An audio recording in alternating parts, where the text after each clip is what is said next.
I chose 512 for my EP. It's a time. I was going through a breakup with a guy, and I get tired of getting my heart broken, and this one was really kind of bad where we just, we didn't want to be together no more. So, it hurt me, and I decided to, at 512, when we last spoke at that time, was like, this is my heartbreak, and what can I think about right now? Every heartbreak, every hurt, every failure, for 2 weeks I thought about, and I got over it. So I named my EP 512 because it's all of my emotions in one. Those are not even all of the songs, it's just the ones that I felt that meant something to me, that showed my feelings and my heartbreak. So yeah, that's 512. Explain the artwork and its concept. The artwork was my idea. I just pitched it to my photographer, Fabian, and we came up with the concept of, instead of me being naked in front of a picture with 512 in the background, why not it show a clock? Because that's what it's about, a time in my life that I've went through something and I've overcame it, sorry. So basically, I said, all right, make my body into a clock, because everything on my body is like a gadget. It has to have a certain thing for it to work, and this part has to have a certain person, or this person has my heart to the left because, of what they've done, so it has to operate a certain way, and I feel like my life operates off of others and my emotions and what I bring in my life. So that's where the artwork came from. I just always wanted to be creative and shit. Was this 5:12 p.m. or a.m., by the way? 5:12 a.m. It's 5:12 in the morning. Me and him was just arguing, and it's just went bad. So I was like, fuck it. I'm gonna start spazzing on records, and it started working for me. So are all these records about this one person? No, it just started up other things. Okay. I was already done with my EP. I have over 300 records. So I promised myself in the course of 7 to 8 weeks I was gonna release 3 EPs. So this is the first one, and then in 3 weeks I'm gonna release another one. And I'm gonna show the emotions and stuff, and I haven't quite thought about the name. I'm kind of random sometimes and shit, so yeah. Was there any significance on the release date for this project, this particular EP? No, like I said, when I go through heartbreaks, it hurts. I get mopey, I want to bother my friends, and I was with my friend Tina at a gas station. We was just going to go get, some backwoods. You dig, yeah. And get some backwoods and get over this relationship. And I was like, you know what, fuck it, I'm going to drop this shit this week. Well, apparently one of my producers, King James Worthy, he spoke to me. He was like, well, you have to drop it on a Friday. That's what you're supposed to drop records on Friday. I'm like, okay, so what's this Friday? He's like, the 29th. I'm like, okay, I'll put it on there. He's like, you can't just do that in 2 days. I'm like, yes, I can. And when it came, I was too late because I registered it too late, and so it came out July 1st. So initially, the actual date was the 29th, and it just happened to drop July 1st when I was on a road trip. So it wasn't really a reason behind it. It's just I wanted to get it out quickly. I love my music so much, and I have a passion for it. And I know I'm talented. I just need people to hear me. Happy with the date that was chosen? Yeah, I'm happy with any date, as long as my shit gets out. I've done this all my life, and it's like now, it's like I know y'all see me. I know you chicks see me. You men. I know y'all see me. It just takes time. So, yeah. Now I know this has to deal with a heartbreak situation or breakup. Yeah. Okay, but I don't know if that fits this answer for this next question, but I'm going to ask anyways. Can you describe, and we're going to detail the records further in this segment, but at this point, if somebody has seen the cover but hasn't listened to it, or heard about this project but hasn't listened to it, or maybe stumbled upon this interview and hearing about it for the first time, can you describe the overall sound of the project? There is no sound. It's what your mind thinks it is. I never want somebody where you're forcing somebody to say, this sounds like this, and then it might not to that person sound like that. It might sound a totally different way. So when somebody stumbles upon this interview or stumbles upon my EP, I want you to think whatever you want to think, as long as you listen to it and you like it. I'm not putting music out for it to be what it is or me what my feeling or reason is behind it, but what you feel when you hear it. And that's what makes timeless music. That's what makes things everlasting, when multiple and millions of people feel a certain way. Might not be as everybody else's, but they love the song overall, but they got different reasons. That's great music, so.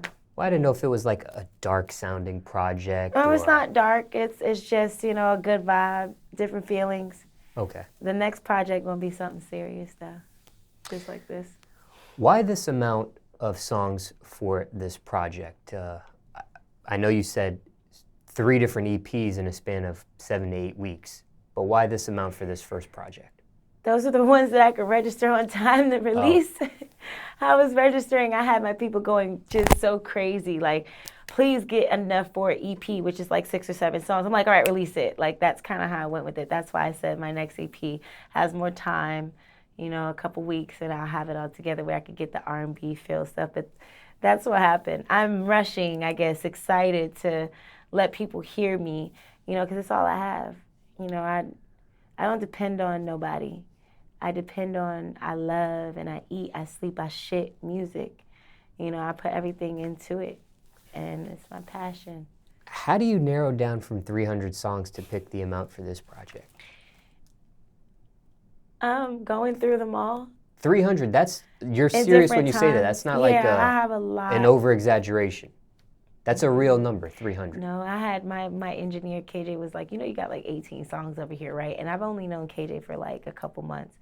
It's just when I'm in town, I can just do them. And I'm like, no, I didn't even know I had that. So I know I have multiple records that's with different producers in many places. So if he has almost 20 of them, imagine what other producers that I've worked with. And I worked over multiple producers, how many they have. So I just like music. I like to have different things because I don't know what will pop and what will fit for me.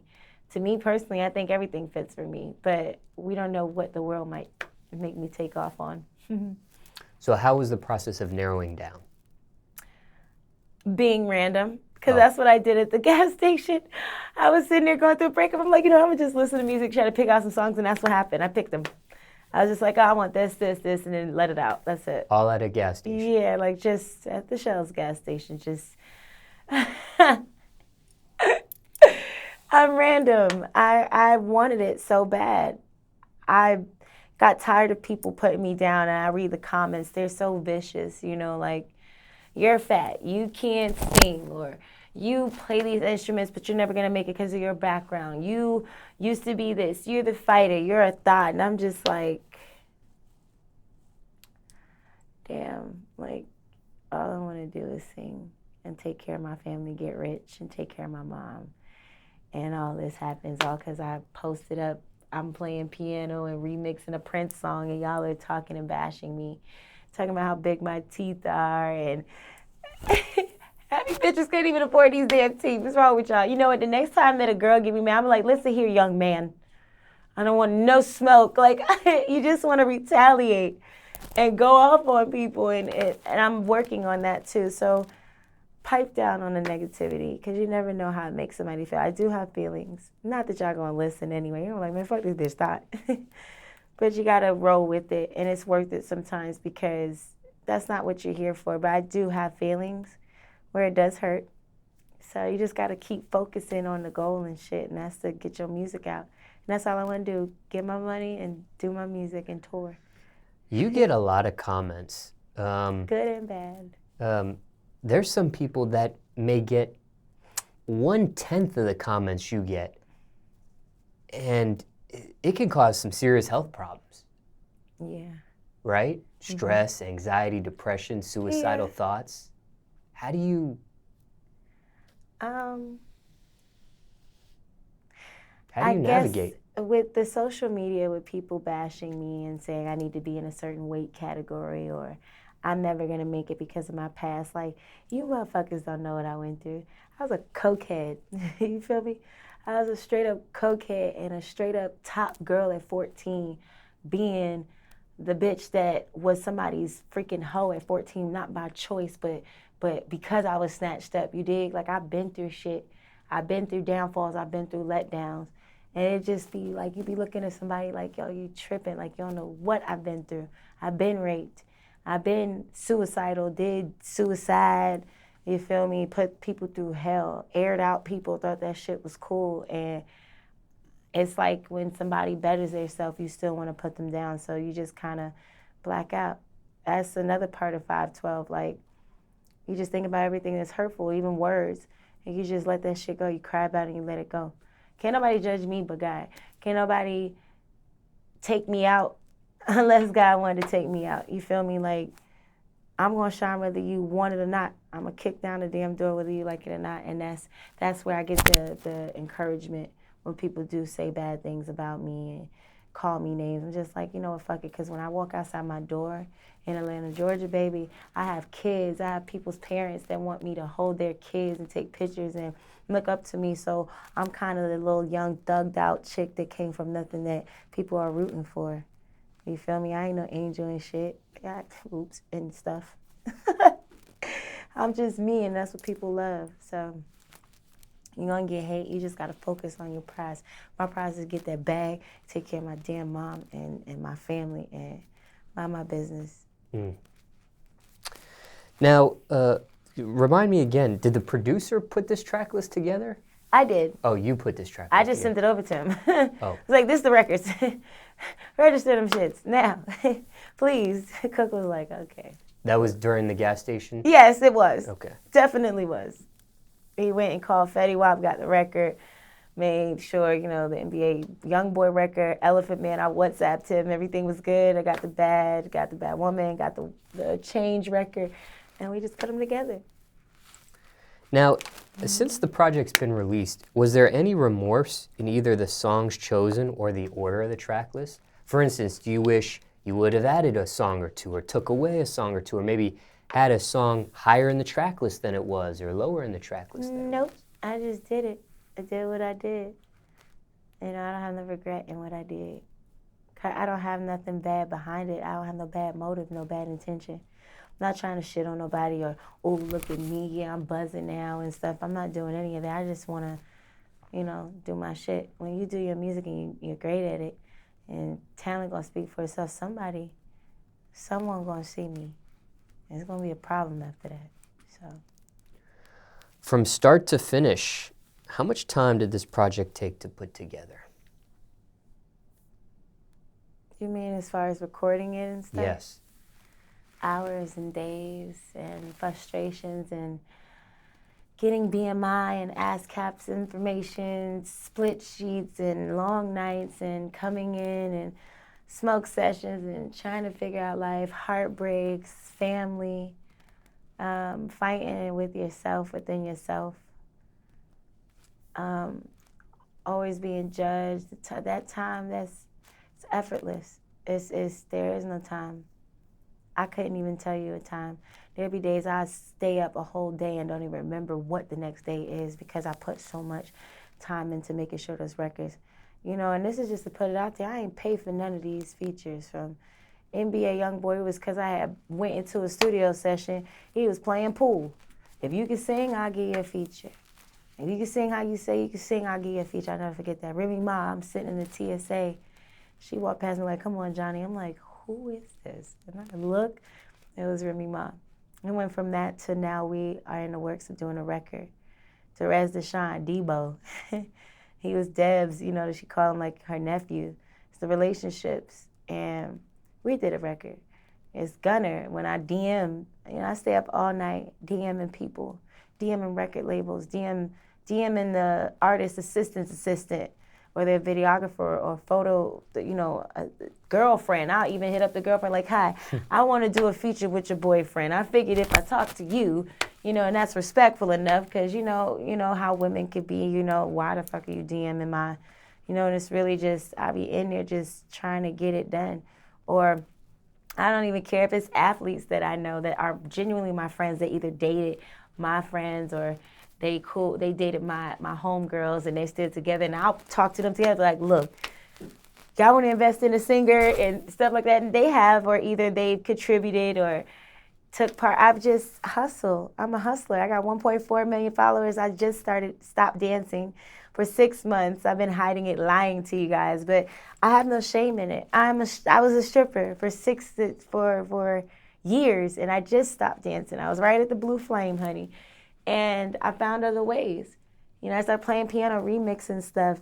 Cardi B reposting, Plies repost, I'm remixing these popular songs, and I got the buzz. And Zaytoven tour I do. He finds me, we get on tour, he starts doing songs with me. Like, it's just all a trickle effect. This is not something that was, you know, I paid for. It was given to me.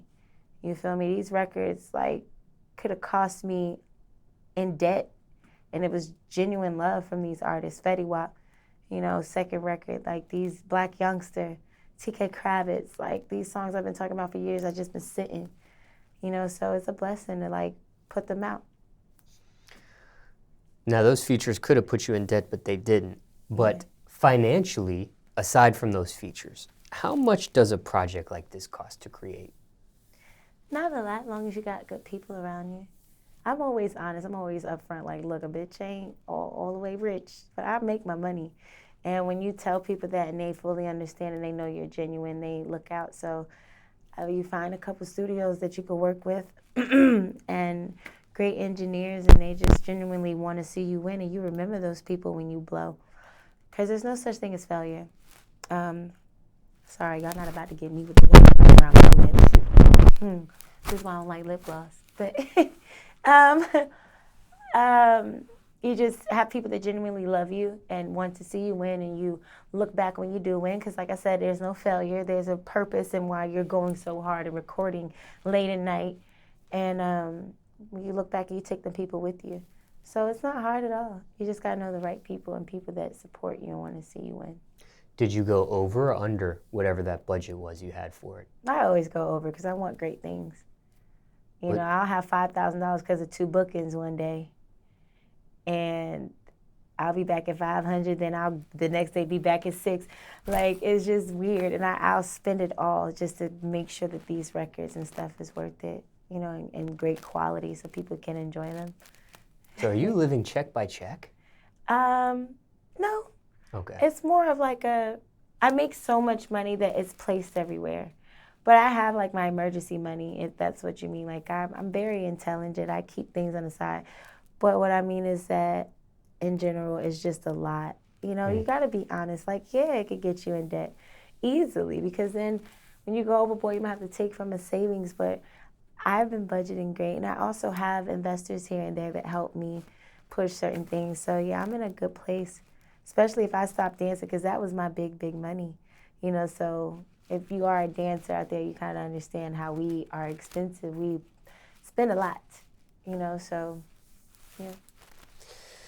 I didn't know if you were just living solely off your bookings when you had said that kind of example, like 2 bookings for 5,000 and you're down to 500. Oh, no, I'm a hustler. What I mean by that is that situation, like, let's say 2 bookings and it was 5,000. Then I might have a promo that was $1,000. So I have 500 from that one. Then I might have 1,000 here. I'll put that to the side, and then another book. Like, I have so much coming in and out that it's like a rotation of things, and I'm doing really good at it. It's like this rotation where, okay, now you can add this on because you're making more money now. It's all about keeping yourself relevant and doing great things that people love to see. You know, so if you have the money, why not? You know, your bills are paid. My bills are always paid. Ain't nothing never late. And why not invest more if you have it? So I learned that ever since I was a kid. So. Was it worth it? Whatever amount you went over your budget, was it worth it for this project? Hell yeah. Yeah, of course.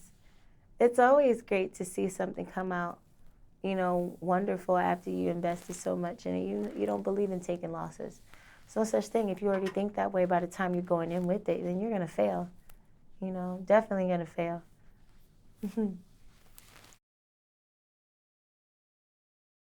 So my favorite record is Bad Woman. It's a woman empowerment song. It's just like, it's like being a superwoman. Like, I'm just a bad woman. I fuck 'em so good, I don't wanna leave. No feelings involved, don't need to withdraw. It's easier to diss me than love me, oh. That's what these niggas do, I do what you do. So it's saying, I'm just a bad woman. I do whatever I want, yeah. I don't need the hurt, yeah. Don't wanna feel it no more. So it's like telling them like I ain't gonna deal with that shit no more. Like fuck that. Like I'm a bad woman. Change is another one. It's basically talking about love. You know, you want to change somebody, but you can't change them. They just gonna always be the same person. Molly Brazy and me, our record, Fake. All of you bitches is fake. Please stay up out of my face. I'm stuck up in my nigga like it. I get all you niggas excited. Pushing in the drop top Porsche. Swerve on hold these bitches. Something like a flu to these bitches. Ben had the juice in the club. Ben pop a pussy racking up. Don't want these problems with me, alright? It's like bringing guns to a fight, alright? You soft like white cooking up, alright? So it's like fake, y'all fake. Like I went and bust a grape in this bitch. Y'all some like I'm on my bully shit. So Molly, she's so talented. Detroit stand up through and through. I love y'all. And she gave me a nice feature. Fetty Wap, one and only. It's kind of like a, not to say it because people are going to think I'm trying to be funny, but at the end of the day, I love music and artists. It gives a vibe of like the Rihanna and Drake. And I think it's so dope. It's like a loving kind of lullaby song. So thanks, Fetty, you dig. What else? Me and NBA Youngboy is just like savage life. Like you telling people that you that chick, you really about, you came from the gutter.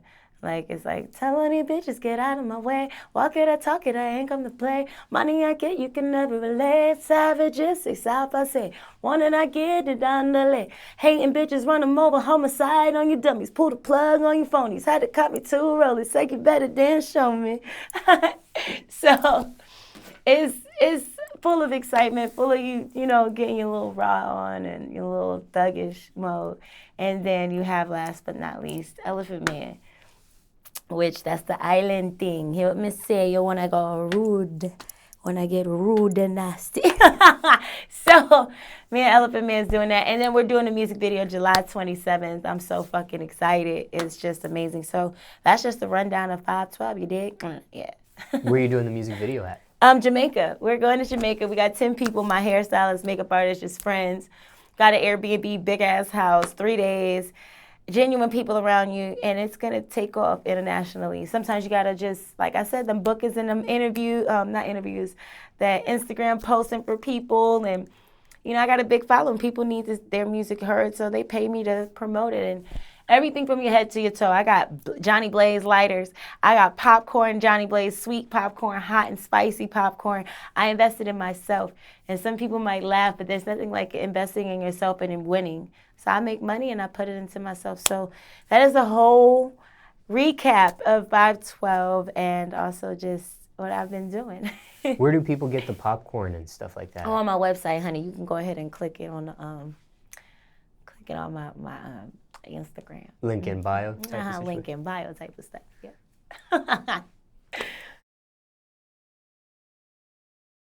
With the features on the project, did you feel like it was too many features for this project? No, there's never enough features as long as you're killing them. That's it. It's music is music. It's all in how it flows. So far, the features have been the people's favorites, you know, because they have fans. So it's good to be refreshing to people. Why so many features? They just happened. You did mention that. Yeah, they just happened, and I'm not going to say no. I mean, if it sounds great, why not do it? You know, I'm still working. Paloma Ford is another person, Life Jennings, Anthony Hamilton be giving me, you know, just encouraging words. Like, these are people I really work with. And it just happened, you know, organically. So why not say, why would I say no? Of course I'm going to say yeah. Well, some artists, I know they do a lot of stuff solo, dolo, and everybody has a different reason. Then you see some artists, they have always a lot of features. So I didn't know what. I'm really no type of artist. I have so many records that's by myself, and I have a lot of records that have features. I was blessed to have both. I could be one that couldn't get a damn feature at all, and people just like, no, I ain't fucking with it. I've never really got that. So I'm kind of blessed that I'm able to get features that I'm sitting back like, did Remy Ma just text me? Did she really just say she want to do a record? Did this person just say, you know, it's cool. It's humbling. You mentioned several names during this interview. Anybody else you want to shout out that you didn't mention? I want to shout out my fans, my Blaze brats, who cracked me or give you 7 years bad luck. That ain't going to happen. Oops. Shout out my family, my friends, my fan base, you know, just the people that encourage me, my team, Sir Lloyd, TK, Drea, Nia, Tina, Lisa, Joe, Mommy, Dad, Larry, Cartier, Cat Say John, Ghetto Barbie, Yaya. Just I love everybody. I love you guys. I don't know what I would do without you guys. And yeah. Oh, and catch me on Growing Up in Hip Hop Season 3. Yeah, they brought the kid back. I'm back. I'm back in effect. Yes, I'm on your TV screen. For all the girls that don't like me, this is what I have to say. Young men, tune in.